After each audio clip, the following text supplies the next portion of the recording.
వెన్నుపోటు పార్టీ పాలనలో పోలీసు వ్యవస్థ దిగజారిపోయిందన్న ఆగ్రహాన్ని వ్యక్తం చేశారు నంద్యాల జిల్లా వైఎస్ఆర్సీపీ అధ్యక్షుడు కాటసాని రాంభూపాల్ రెడ్డి. నిందితులపై కాకుండా బాధితులపై కేసులు పెట్టడం దారుణం అని మండిపడ్డారు. ఆలూరు ఎమ్మెల్యే విరూపాక్ష పట్ల పోలీసులు అమానుషంగా ప్రవర్తించారని ఆవేదన వ్యక్తం చేశారు. ఎమ్మెల్యే ఇంటి తలుపులను పగలగొట్టడం హేయమైన చర్య అని ఫైర్ అయ్యారు. కూటమి ప్రభుత్వం అధికారంలోకి వచ్చిన తర్వాత పోలీసు వ్యవస్థ ఎంత దిగజారిపోయిందంటే బాధితులకు న్యాయం చేయాల్సింది పోనిచ్చి బాధితులు కాకుండా బాధితుల మీదనే కేసు పెట్టి ఎవరైతే తెలుగుదేశం నాయకులు దౌర్జన్యం చేస్తారో వాళ్ళ మీద కేసులు పెట్టకుండా బాధితుల మీద కేసు పెట్టి ఇంకా వాళ్ళని అరెస్ట్ చేసే పరిస్థితి మనం చూడగలుగుతున్నాం. అంటే పోలీస్ వ్యవస్థ ఇంత దిగజారిపోవడము అనేది ఒకసారి పోలీస్ అంతా అధికారులందరూ కూడా ఒకసారి ఆలోచించుకోవాల్సిన అవసరం ఉంది.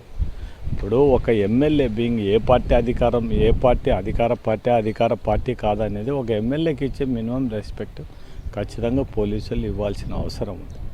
అటువంటిది రెస్పెక్ట్ ఇవ్వకుండా ఏమి ఇవ్వకుండా ఆయన ఇంటి మీదకి పోయి ఇప్పుడు మామూలుగానేం దొంగ కాదు రౌడీ కాదు ఒకవేళ ఊరిసి పెట్టి పోదాన్ని మీరు పొద్దున పిల్లంపినాన్ని కూడా పోయి అర్ధరాత్రి పోయి ఇంటి మీద పోయి తలుపులు పగలు కొట్టి తీసుకొని ఏదో గూండాలను పట్టుకొచ్చేయడం ఇంకా ఇప్పుడు ఈ దొంగ దొరకకపోతే ఇబ్బంది అయిపోతుంది ఇంకా తప్పించుకొని పోతాడనే ఫీలింగ్ క్రియేట్ చేసి వాళ్ళ ఇంటికి పోయి తలుపులు పగలు కొట్టి తీసుకొని వచ్చి సరే ఆయన తీసుకొచ్చిన తర్వాత ఆయన ఇంటి హార్డ్ డిస్క్ ఎందుకు తీసుకుపోవాల్సిన అవసరం వచ్చింది పోలీసులు? అది ముందు పోలీస్ అధికారులు అది దానికి సమాధానం చెప్పాలి.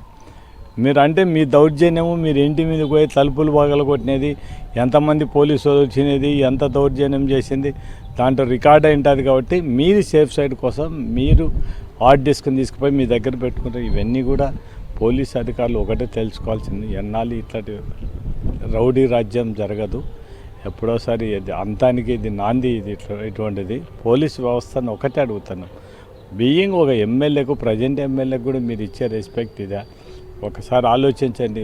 వాళ్ళు పోయి పరామర్శించడానికి పోతే ఇళ్ళ మీద వాళ్ళే రాళ్ళు చేసి దాడి చేసి అటువంటిది ఖండించాల్సింది పోనిచ్చి మీరే ఇంకా పోయిన వాళ్ళ మీద అందరి మీద కేసులు పెట్టి ఎమ్మెల్యే కొడుకు మీద వాళ్ళ మీద కేసులు పెట్టే పరిస్థితి అంటే పోలీసు వ్యవస్థ ఇంత దిగజారిపోవడం అనేది మాత్రం చాలా బాధాకరం. పోలీసులని ఇప్పటికైనా మీరు మేల్కోండి. ఇది పద్ధతి కాదు. మీరు ఎవరైతే బాధితులు ఉన్నారో వాళ్లకు రక్షణ కల్పించండి, కానీ దౌర్జన్యం చేసే వాళ్లకు రక్షణ కల్పించొద్దని మాత్రం నేను పోలీసు వారికి విజ్ఞప్తి చేస్తాను. మరిన్ని అప్డేట్స్ కోసం ఛానల్ ను సబ్స్క్రైబ్ చేయండి. నోటిఫికేషన్స్ కోసం బెల్ ఐకాన్ పై క్లిక్ చేయండి.